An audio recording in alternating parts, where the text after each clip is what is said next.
Coming up on sports, both the St. Cloud State baseball and softball teams were in action today with doubleheaders. And then one Twins player set a new franchise record. Find out who after the break. And that would not be it, though, as it was Belmont taking on Temple in the nightcap last night. Belmont and Temple both receiving at-large bids in this tournament, and Belmont started strong. That would be Michael Benkert knocking down the three, giving Belmont the 6-point lead. Later, first half, it's J.P. Moorman knocking down a three of his own, extending Temple's lead. The first half would end with this easy lay-in for Kevin McLean. 6-point lead for Belmont at halftime. Second half, it's Nate Pierre-Louis looking to take over for Temple. The steal finishing with authority on the other end. Pierre-Louis would give Temple the lead with that bucket, but it would not be enough. Belmont's three-point shooting down the stretch just too much as they go on to win this one by a final score of 81-70.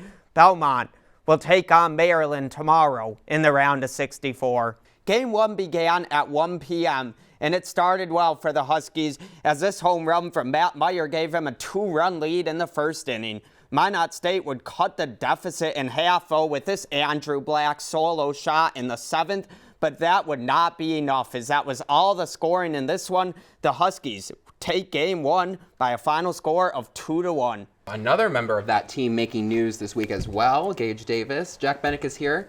Yeah, Gage Davis has had a very impressive resume, and Sean Smith and Diamond Onwuka have really contributed. They've got that kind of big three there, and so this basketball team has had a really good season, but we're going to start things out here with who other than Gage Davis. This past weekend, the senior guard built on his already impressive resume after becoming the NSIC all-time leading scorer earlier this season. He became the all-time leading scorer across all Minnesota D1, D2, and D3 programs. Davis put up an impressive 46 points against Wayne State on Friday and another 31 against Augustana on Saturday. Davis passed Frank Wachlarowicz, who scored 2,357 points in his career with St. John's from 1975 to 1979. Davis currently sits at 2,391 points in his career, and the Huskies still have 4 more regular season games as well as playoffs.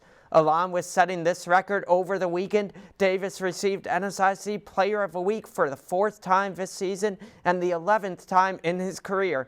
The Huskies will be back in action on Friday as they go on the road to take on Minnesota Moorhead. Tip-off for this game is set for 7:30 p.m.